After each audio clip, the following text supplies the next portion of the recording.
¿Qué tal? ¿Cómo están ustedes? Bienvenidos a la entrevista verdadera. Hoy en Política otra vez. Mirando la elección presidencial del 19 de noviembre, ya hay varios que empiezan a decir que la irrupción del Frente Amplio en carrera podría parecerse a lo que ocurrió, ¿se acuerdan ustedes seguramente, el 2009 con Marco Enríquez Ominami? Esa elección se la ganó Sebastián Piñera en segunda vuelta Eduardo Frei, ¿no es cierto? Entre otras razones por el duro fuego amigo que recibió durante casi toda la campaña de justamente Marco Enríquez Ominami, quien le dio un tibio a regañadientes apoyo al candidato del 29%, como él lo llamó en la segunda vuelta, a Frei, ¿no es cierto? Se dividió la centroizquierda ahí y fue coser y cantar, como dicen algunos, para la derecha que vuelve al poder por las urnas después de varias décadas, desde 1958 con Jorge Alessandri, que no pasaba lo que pasó el 2009-2010 con Sebastián Piñera. Vamos a hablar de política, de esto que digo y de un montón de otras cosas con Javiera Parada. Ustedes seguramente la conocen, es actriz, bueno, fue agregada cultural de Chile en Estados Unidos, ha sido la referente, diría yo, más dura incluso de esto de la Asamblea Constituyente. Hoy pretende llegar al Congreso como diputada por el Distrito 8. Pudahuel, Cerrillos, Maipú, Estación Central, Colina, Lampa, Tiltil, Quilicura, una comuna importante en la historia personal de la Javiera, por Revolución Democrática. Javiera, ¿cómo estás? Bienvenida, muchas gracias por acompañarnos. Estoy muy bien, muchas gracias por la invitación. Oye, bueno, partamos con lo que yo decía, faltan 8 meses para que se concrete esta elección presidencial y parlamentaria. Y puede que el Frente Amplio no crezca, Javiera, todo lo que creció Marco Enríquez en ese minuto, llegó a sacar el 20% de los votos, pero puede que sí ocurra. ¿Tú ves ese paralelo, esa comparación que algunos hacen con lo que fue Marco Enríquez, que terminó por facilitarle, según le endosan, las cosas o la pega política a la derecha? A ver, yo creo que la situación política es bien distinta en algunas cosas y tiene algunas características similares. Por un lado, hoy día estamos frente a la crisis política, yo creo, más grande de la transición. En las últimas elecciones votó un 35%, o sea que hay un 65% de los chilenos y chilenas que están quedando en la casa y que no sienten que la política es su espacio. Esta situación es inédita en los 25 años de transición. Eso por un lado. Por otro lado, para decir alguna similitud con ese momento, vemos en la coalición hoy día llamada Nueva Mayoría, que en ese entonces era Concertación, una incapacidad que viene ya desde ese tiempo en la renovación de liderazgo. El 2009 llevaron a un expresidente y el 2013 volvieron a llevar a una expresidenta. Entonces algo ocurre en esa coalición que no está permitiendo que generaciones de políticos y dirigentes sociales puedan acceder a los cargos de liderazgo más importantes. Y por otro lado, la construcción del Frente Amplio sí que es una construcción, yo creo, muy distinta a lo que llevó la candidatura de Marco Enríquez Ominami el 2009 a conseguir esa alta votación. Nosotros hoy día hemos logrado ponernos de acuerdo un conglomerado de movimientos y partidos políticos que somos bien diversos. Hay algunos que somos de izquierda, hay otros ecologistas, está el Partido Liberal donde milita Vlado Mirosevic, el diputado. Y también la invitación que estamos haciendo es a que se sumen movimientos sociales y sobre todo muchas chilenas y chilenos que no militan en ningún partido. Con el tema presidencial, un minuto. Tú postulas por Revolución Democrática y por ende me imagino tu candidata presidencial debe ser la Beatriz Sánchez, ¿o no? A ver, yo primero que todo soy precandidata porque Revolución Democrática está en un proceso interno que está eligiendo a los candidatos. Pero supongamos entonces, que sale todo bien. Soy precandidata de Revolución Democrática y como digo, Revolución Democrática y el Frente Amplio decidirán cuál es su elenco, su mejor elenco. Pero yo estoy disponible para ir, por supuesto, como candidata en el Distrito 8. Nosotros, junto al Movimiento Autonomista, le hicimos una invitación a Beatriz Sánchez de la casa por eso te pregunto para que pudiera encarnar los sueños de tantas y tantos chilenos. Nos parece que es una mujer que ha hablado con mucha claridad en defensa de los más débiles y ha dicho sus opiniones. Representa también a los ciudadanos y ciudadanas que no nos dedicamos profesionalmente a la política. Preguntar, porque ahí hay un bemol tal vez. La Beatriz es una mujer llena de capacidades, por supuesto, yo la conozco, la logré conocer bastante bien en estos meses, muy empática con las demandas de los movimientos sociales, con mucha energía, pero sin experiencia, como tú dices, en política, sin experiencia en la administración pública, en fin. ¿Por qué podría llegar a ser la Beatriz una buena presidenta para Chile? Bueno, porque nosotros creemos en Revolución Democrática y en el Frente Amplio, que la política no es solo de los profesionales y no es solo de quienes han estudiado administración pública o que tienen doctorados en Harvard o en no sé dónde. Nosotros creemos que la política, y ese es el esfuerzo que estamos haciendo, es de todas y todos los ciudadanos. Y es por eso que nosotros hoy día estamos comenzando un proceso para hacer el programa presidencial del Frente Amplio, que es un proceso proceso inédito en Chile, donde estamos invitando a participar a todas y todos los chilenos, pobladores, trabajadores, mujeres, la diversidad sexual, estudiantes, académicos. Este proceso se inició hace algunos días y se va a constar de encuentros en todos los territorios. Ya llevamos más de 70 territorios abiertos del Frente Amplio. Vamos a convocar a estos encuentros para el programa, pero también uno puede inscribir su propio encuentro autoconvocado. Y ahí vamos a recibir todas las propuestas que luego se van a ir a una comisión que las va a homologar para que todas queden en el mismo formato. Ese es el camino. Pero déjame salir de la comparación con Marco Enrique. Si hubiera una segunda vuelta entre eventualmente Sebastián Piñera y el senador Guiller, que es lo que están de alguna forma marcando por ahora las encuestas, el Frente Amplio, la Beatriz me imagino que sí, no sé si el Frente Amplio le daría su apoyo a Guiller eventualmente, a regañadientes como Marco Enrique con Frey, o simplemente no. A ver, nosotros, y cada día con más fuerza, sobre todo desde la irrupción de Beatriz como precandidata también, porque esto va a haber un proceso democrático que va a decir... Pero está en curso de decir probablemente así sea. Estamos convencidos de que vamos a pasar a segunda vuelta. Eso es lo que nos está diciendo la recepción de esta invitación que está haciendo el Frente Amplio. Y para eso estamos trabajando, y por eso creemos que es tan importante esta construcción participativa del programa, que nos va a permitir que el espacio del Frente Amplio, que el que va a ser encarnado por Beatriz o por quien salga ganador de la primaria o de la consulta ciudadana, encarne no solo a los partidos políticos y a las organizaciones y movimientos sociales, sino también el sentir de ciudadanos. El fondo de la pregunta que te hacía, Javiera, tiene que ver con la distancia que se ha marcado tan fuertemente con la nueva mayoría desde el Frente Amplio. El viernes estuvo sentado aquí mismo un antiguo y destacado, diría yo, concertacionista, Arriagada Genaro, tú lo conoces por la trayectoria seguro, y decía que este gobierno después del de Allende había sido probablemente el más transformador en la historia de Chile. ¿A ustedes del Frente Amplio no les basta? ¿Qué ha hecho mal este gobierno para ustedes? A ver, bueno, primero el día jueves a las 7:30 voy a presentar un libro que escribió Genaro Arriagada con Jorge Burgo. Me tocó comentarlo el viernes con Ignacio Walker sobre una nueva constitución, así que lo conozco bien y lo he estado leyendo. Mira, nosotros no estamos creando un espacio en contra de la nueva mayoría, como se ha querido decir. Nosotros básicamente lo que queremos es disputar el espacio, primero que nada, a la derecha y a los grandes poderes económicos que han ido cooptando el espacio de la política. Y por otro lado, yo te diría a la desesperanza de tantos chilenos que han dejado de creer que la política es su espacio. Nosotros estamos apuntando a ese 70% de personas que no se están levantando a votar. Ya, pero tú me estás queriendo decir que no tienen ustedes una mirada crítica ni negativa respecto de lo que ha sido este gobierno en los 3 años. Por supuesto que sí la tenemos. Esa es la distancia que yo noto, y quiero preguntarte cuál es exactamente la razón que ha hecho mal este gobierno, porque la verdad, y tiene razón Genaro Arriagada, este ha sido efectivamente, después del Allende claramente, el gobierno más transformador, que me imagino podría estar en línea con lo que ustedes buscan o pretenden. A ver, nosotros, y yo en particular, creí honestamente cuando la nueva mayoría presentó su programa, que era efectivamente el programa más transformador que ha tenido Chile desde hace muchísimos años. Y en el papel era. Y en el papel era. Anunciaba una nueva constitución, una reforma educacional y una reforma tributaria. Lamentablemente hemos visto que el programa no estaba absolutamente, no solo consensuado, sino que habían personeros de la nueva mayoría que no estaban de acuerdo con el mismo programa con el que ganaron senaturías y diputaciones. Y hemos visto una oposición interna dentro de la nueva mayoría al mismo programa transformador, que ha hecho que ese programa no avance lo que suponía que iba a avanzar. Y eso tiene que ver con que yo creo la nueva mayoría se agrupó en torno a una figura para volver a conquistar el poder, pero sin una base social, cultural y política realmente que llevar a cabo las transformaciones que prometía el programa. Y tú no tienes, porque tú eres conocida por la cercanía que tú has tenido con la presidenta Bachelet, por tu historia personal, por tu familia, por tu mamá, por Estela Ortiz, en fin. ¿Tú tienes críticas al liderazgo, al gobierno que ha llevado adelante Michelle Bachelet en esta segunda versión? Mira, yo creo que el gobierno básicamente no ha sido capaz de llevar el programa a su realización por un desorden enorme de la coalición. Yo he visto desorden de los mismos partidos y entre el gobierno y el Congreso. ¿Y tú exceptúas a la presidenta de ese escenario?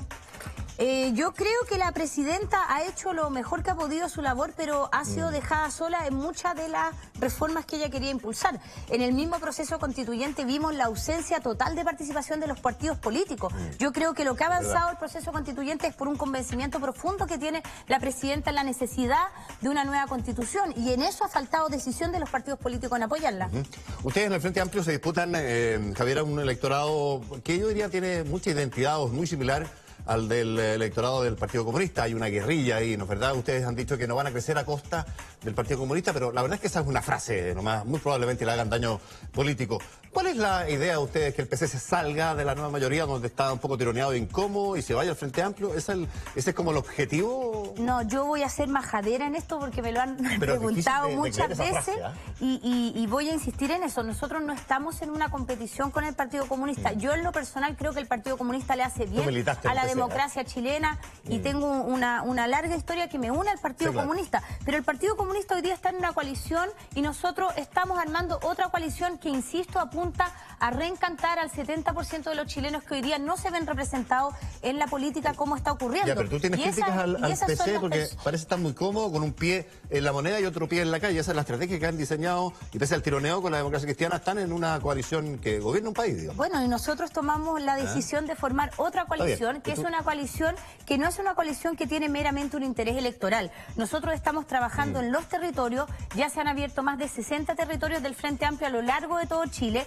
y en esos territorios están participando las fuerzas políticas que hoy día están en la mesa, pero además organizaciones sociales, partidos regionales y muchas vecinas y vecinos de los territorios donde se está armando el Frente Amplio. Pero si uno mira el cuadro completo, Javiera, si Chile y los chilenos quisieran realmente, no sé, profundizar los cambios, eliminar o sacar de raíz el modelo neoliberal, que me imagino está en línea con lo que ustedes pretenden o piensan, uno esperaría que estuviera encabezando la encuesta o el senador Guiller o alguien de más izquierda más dura todavía que profundice o sea más duro, más enérgico en esa dirección. Pero no, el que tiene la primera opción es Sebastián Piñera. ¿Cómo lees eso tú en las encuestas? Bueno, las encuestas desde hace algún tiempo vienen dándonos ciertos resultados que no son...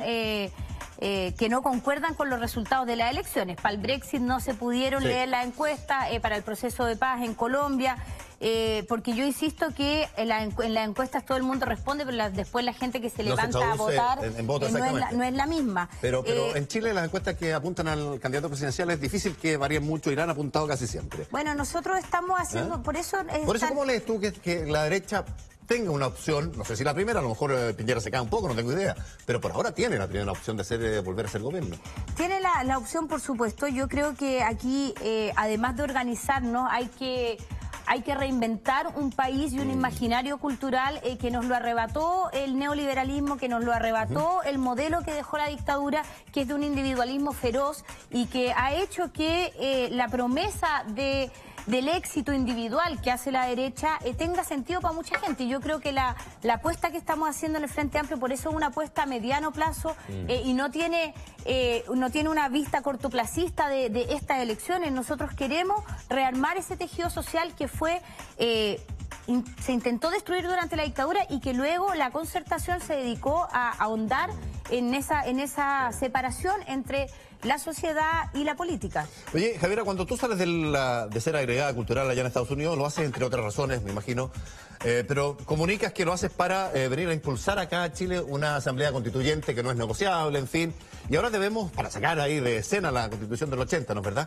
Y ahora te vemos tomando otro camino que es el camino al Congreso, donde para muchos sí realmente se debe hacer, y no en una asamblea, los cambios que se le deben introducir a la Constitución. ¿Qué te pasa? ¿Cambiaste de opinión? ¿Decidiste tomar el camino más institucional? ¿Cuál es tu mirada hoy? A ver, nosotros desde Revolución Democrática siempre hemos dicho que nosotros creemos en la vía institucional para la Asamblea Constituyente. Así lo hemos manifestado en diversas minutas y documentos. Es por eso que fuimos uno de los impulsores de un proyecto de ley que habilitaba a la presidenta o al presidente de la República a convocar a un plebiscito para poder reformar la Constitución, para poder hacer una nueva Constitución. Por lo tanto, nosotros en ningún momento hemos hablado de saltarnos la institucionalidad. Es por eso que yo espero que la reforma al capítulo 15, que es parte del itinerario de la presidenta, sea enviada al Congreso y que las fuerzas democráticas que apoyan la nueva Constitución la voten para que sea el próximo Congreso el que pueda decidir cuál es el mecanismo para cambiarla. ¿Tienes alguna ilusión todavía de que pase algo con ese proceso constituyente? Javiera, te lo pregunto porque la verdad es que si uno revisa un poco... Claro, los cabildos contaron con poca participación ciudadana, con ciertos intereses, uno esperaba una cosa más participativa, y además esto lo tendría que llevar adelante en términos de contenido de proyectos de ley un gobierno que tiene un apoyo ciudadano relativamente bajo, cercano al 20%. Eso implica que probablemente la cosa no pase mucho más allá. A ver, varias cosas. El proceso constituyente comenzó antes de este gobierno. Este gobierno lo que ha intentado es darle un cauce institucional a una demanda ciudadana hacia adelante, pero no que yo diría que nació el mismo día que la Constitución del 80 comienza a funcionar, ¿no? Y el mismo expresidente Frei Montalva llama en el Caupolicán a una asamblea constituyente para hacer la nueva Constitución. El año 82, sí. Poco después del plebiscito del 80. Entonces diría que el proceso constituyente comenzó antes y va a terminar después. Insisto también en lo que dije antes, yo creo que aquí ha faltado fuerza y decisión de los partidos de la nueva mayoría para impulsar el proceso constituyente. ¿Y en eso han dejado sola a la presidenta? Yo creo que la han dejado bastante sola y que se entusiasmaron bastante al final. Lo otro que quería decir es que es inédito que 200.000 personas se junten en un país a conversar sobre la nueva Constitución. Yo creo que yo decía que eran poco, ¿tú no estás de acuerdo? No, para nada. O sea, estamos siendo objeto de estudio en el mundo entero porque esto que la gente se junte a hablar de algo que no es el precio del kilo pan y algo como tan abstracto como la Constitución, 200.000 personas en su casa se organicen, se junten con sus vecinos y luego vayan a cabildo con la gente de su ciudad y de su región, es una cuestión. ¿Y qué necesidad hay, Javiera, de meterle qué cambio? Una nueva Constitución, pero en reformarla en qué? Porque la Constitución del 80 ya no es en absoluto, diría yo, salvo algunos detalles menores, la Constitución de Pinochet se le han hecho cerca de 30 cambios en estos 30 y tantos, 40 años. ¿Qué habría que cambiarle para que a ustedes les pareciera bien esta Constitución? Ya no hay la sujeción del poder civil del poder militar al civil, cambió incluso el sistema electoral, en fin, un montón de cuestiones que han ido cambiando, Javiera. ¿Qué falta? Sí, mira, yo creo que, bueno, básicamente, más allá de la ilegitimidad de origen, porque hay constituciones que han nacido también de manera ilegítima y han sido validadas por su uso, como la Constitución alemana y otras, ¿no? Sí. Pero más allá de eso, la Constitución de hoy día no da cuenta del país que tenemos. O sea, nosotros tenemos un país absolutamente centralizado. Las regiones hoy día no tienen poder real para definir su devenir, ¿no? Al mismo tiempo siguen habiendo ciertos candados que no permiten que las mayorías se expresen, como los quórums supramayoritarios para cambiar las leyes orgánicas y algunas funciones del Tribunal Constitucional. Al mismo tiempo creo que es momento de discutir sobre cuál es el régimen político que nos va sobre el cual vamos a vivir, ¿no? Hoy día en Chile hay un presidencialismo extremo y creo que también es tiempo de discutir eso. ¿Te gusta la idea de Arriagada, de Walker y de Burgos, que es un sistema semipresidencial? Estoy bastante de acuerdo con eso después de leer el libro. Sí, yo creo que el presidencialismo extremo que existe en Chile no ayuda a la dirección del país, y también creo que hay que introducir muchos más mecanismos de participación que van mucho más allá de los referéndums, sino que mecanismos de participación con deliberación, en que la gente pueda participar, en que nos capacitemos para participar, que son muy importantes para la democracia. No es que yo no crea en la democracia representativa, creo profundamente en ella, pero creo que solo tiene sentido si va acompañada de la participación y la deliberación de las ciudadanas y los ciudadanos. Te quiero llevar a la coyuntura económica, porque cualquier cambio social, Javiera, que implique gasto, y casi todos los cambios sociales implican gasto, hay que financiarlo, y poco se puede financiar, lo hemos visto en este gobierno, si es que no hay crecimiento económico. ¿A ustedes les preocupa ese tema del crecimiento económico? Te adelanto que probablemente el primer trimestre de Chile crezca 0% la economía, el último del año pasado un 0,5%, casi nada. ¿Les preocupa a ustedes? Yo creo que a todos nos preocupa el crecimiento económico, pero creo que a todos nos preocupa el crecimiento en condiciones de equidad. Y en eso tenemos una diferencia profunda con la derecha y con lo que su candidato Piñera ha declarado en los últimos días. Nosotros no creemos que es posible que el país crezca con los sistemas de inequidad que existen hoy día. Y no creemos que reducir los impuestos y declarar que la libertad del individuo es el máximo motor del crecimiento económico sean las razones. Creemos que hay que invertir en derechos sociales, creemos que hay que invertir en educación, creemos que hay que invertir en condiciones para que los ciudadanos de este país puedan partir su vida en igualdad de condiciones y por lo tanto desarrollarse según sus capacidades. ¿Y tú crees que es compatible, por ejemplo, que la economía vuelva a crecer, que vuelva masivamente la inversión, que es lo necesario, con que se haga un cambio tan fundamental en las reglas de juego como es una nueva constitución? Yo creo que la constitución hoy día, como está, siendo no sentida como las reglas de todos, es más un impedimento al crecimiento económico que un facilitador. Hay regiones como la región de la Araucanía que llevan años sin crecer económicamente, entre otras cosas por problemas constitucionales, como que nosotros no tenemos reconocido a nuestros pueblos, o sea, los pueblos indígenas. Ajá. Pero ¿de verdad tú crees que hacerle cambios, por ejemplo, en el tema de los derechos fundamentales, en el tema de la propiedad de los recursos naturales, de la disposición de los recursos naturales, del rol subsidiario del Estado, que es otra de las cuestiones que se pretende, va a hacer que los empresarios retomen confianza en invertir? Porque, de verdad te reitero, yo no sé si tú piensas que es así o no, pero que no haya crecimiento económico implica que tampoco se pueden hacer reformas sociales. Mira, yo he estado varias veces con empresarios, he estado invitada a ICARE y a algunas otras reuniones con empresarios, y yo creo que los empresarios necesitan son reglas claras que además sean sentidas como reglas por el conjunto de la población. Y hoy día las reglas que nos rigen, llamadas Constitución, no son sentidas como propias por un enorme sector de la población. Y eso provoca tensión social. Y eso hace que muchas veces nos entrampemos en discusiones sobre proyectos económicos que se demoran años. En cambio, si tuviéramos una Constitución que todos sintiéramos nuestra, sabríamos cuáles son las reglas. Y yo creo que eso es lo que los inversionistas necesitan, ya sean chilenos o extranjeros. Oye, vamos a ir a la pausa, Javiera, te propongo, regresamos al tiro con más. Este gobierno va a dejar pendientes algunas reformas, probablemente parte de la reforma a la educación, el tema de las pensiones, en fin, un montón de cosas que te invito a conversar al regreso, ¿te parece? Muy bien. Vale.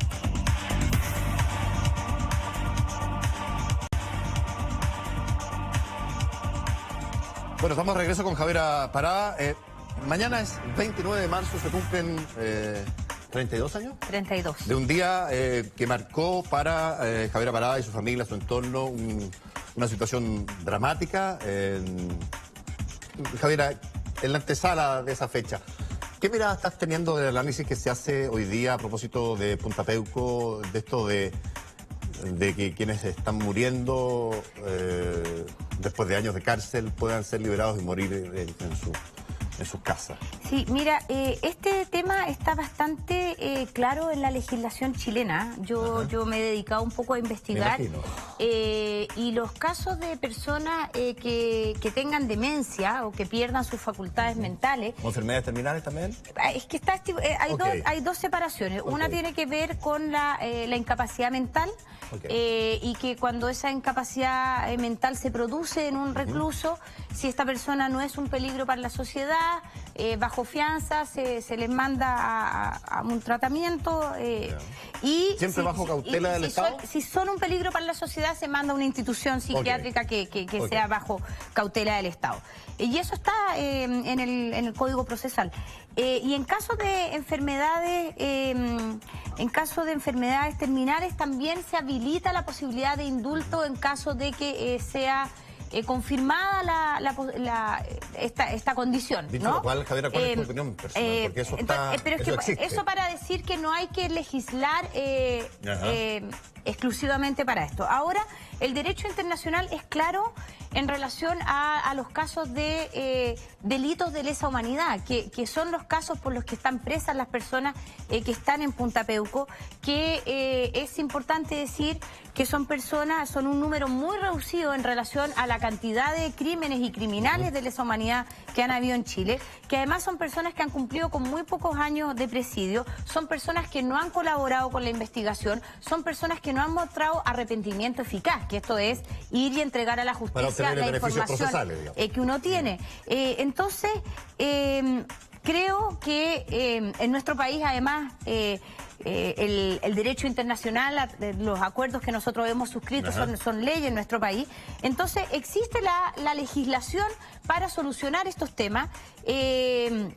Y por lo tanto no hay que legislar nuevamente. Hoy día hay un grupo de senadores y diputados que han presentado una serie de proyectos, entre los cuales uno de ellos está firmado por el senador Guillé, y que nosotros como familiares creemos que no son necesarios porque con lo que existe ya es suficiente. Nosotros seguimos esperando y muchos familiares de detenidos desaparecidos siguen esperando tener noticias de qué pasó con sus familiares, y para eso los presos que están en Punta Peuco deben entregar la información antes de poder acceder a cualquier beneficio. O sea, ¿tú esperarías que los presos que están incluso en situación de enfermedad terminal y que tengan información la entreguen eventualmente a cambio de ese beneficio? A ver, yo creo que es un imperativo moral para este país, para curar las heridas de este país. Pero ya que nos hicieron que sepamos lo que ocurrió. Que entreguen la información ya enfermo. O sea, yo creo que es importante que este país pueda saber lo que pasó con las chilenas y chilenos que todavía no sabemos su paradero. Tan importante como cambiar la Constitución para tener una Constitución que sea de todos y todos, es saber que las familias sepan qué pasó con sus padres, sus hermanos. Es una herida abierta que hoy día no podemos cerrar porque sigue habiendo información de personas que hoy día están vivas y son reclusas, y también personas que están en libertad que no la han entregado. Te lo pongo de otra manera, para entenderlo bien, Javiera. Tu postura es oponerte a ese tipo de beneficios, a que esa gente vaya a morir a sus casas, salvo que a cambio ellos entreguen información, lo que facilitaría, por decirlo de alguna manera, un gesto humanitario. O sea, yo creo que el derecho internacional es claro en que hay ciertas condiciones que se deben cumplir para poder acceder a ciertos permisos o beneficios intrapenitenciarios. Entre ellos está la entrega de información y el arrepentimiento eficaz. Ok. Javiera, yo decía antes del corte que este gobierno va, por varias razones, digamos, la hemos conversado algunas de ellas, a dejar pendientes algunos temas legislativos relevantes. Uno de ellos tiene que ver con probablemente la reforma de la educación, su última parte, la parte de la reforma a la educación superior, financiamiento y otro montón de cuestiones. También va a quedar pendiente, probablemente, aunque se presente un proyecto, se está consensuando o se está acordando, entre comillas, aunque hay mucha discrepancia, incluso al parecer en el mismo gobierno, un proyecto que genere mejores pensiones para los chilenos. También está el tema pendiente de este gobierno y de todos los anteriores del conflicto mapuche. Un montón de temas que están en agenda. En el tema de educación, Sebastián Piñera, que tiene la primera opción, amenaza con frenar la gratuidad y entregar hasta el 80% becas y créditos y qué sé yo, pero gratuidad hasta el 50% porque no hay más recursos. ¿Qué mirada tienen ustedes de lo que falta en materia de educación superior? Bueno, yo creo que Sebastián Piñera ha sido muy claro en decir que él cree que el mercado es el que tiene que regular la vida de las personas, y en eso yo creo que es muy clarificador para las chilenas y los chilenos que entendamos aquí cuál es la disputa que hay, ¿no? Nosotros creemos que hay que seguir avanzando en los temas pendientes de educación, falta que avanzar en la desmunicipalización, falta que la reforma a la educación superior se concrete. Como dices tú, hay muchas opiniones que todavía no han logrado ponerse de acuerdo, así que evidentemente esta reforma para la cual se sentaron las bases va a ser una reforma que continúe en los próximos años y que yo creo que vamos a poder evaluar sus resultados en 20 años más. En pensiones, la mirada de ustedes de la Revolución Democrática, del Frente Amplio. Bueno, nos queda un minuto, Javier. Te pongo ese tema y te dejo pendiente el tema del conflicto mapuche, a ver si lanzamos en él. Sí, en pensiones nosotros creemos que tiene que haber un sistema mixto, un sistema donde haya solidaridad intergeneracional, donde en haya línea con el proyecto del gobierno, al parecer. Nosotros estamos apoyando desde el Frente Amplio el proyecto de No Más AFP, en el cual hay 3 actores que, como te decía, pero espérate. Un sistema mixto, pero sin AFPs. Nosotros creemos que es sin AFPs. No me imagino cómo sería, pero bueno, el sistema mixto con aportes de... Que el Estado administre todo eso. O sea, el Estado, el ahorro intergeneracional y el ahorro individual, que sean 3 partes. Correcto, pero sacando de escena las AFP. No, el proyecto de NOMA AFP tiene 3 partes. Ok, por supuesto, pero implica que no sigan existiendo, digamos. En el llamado conflicto mapuche, sin una solución a la vista todavía, Javiera, ¿cuál es la mirada de ustedes? Pues yo creo que solución no se puede plantear. A ver, la han planteado mucho, no ha resultado nunca. ¿Cuál es la mirada, por lo menos? Yo primero creo que no hay que hablar de conflicto mapuche, sino del conflicto del Estado chileno con el pueblo mapuche. Y creo que pasa primero por reconocer los derechos de los distintos pueblos indígenas que conviven en este país y darles estatus constitucional. Yo creo que Chile debería ser un país plurinacional que respete a todas las naciones que conforman este Estado. No alcanzamos, es un tema mucho más largo, este último lo planteé probablemente extemporáneamente. Javiera, te agradecemos la gentileza de haber estado acá. Muchas gracias a ustedes. Gracias, suerte en la elección. Con ustedes nos reencontramos mañana, que estén bien, buenas noches.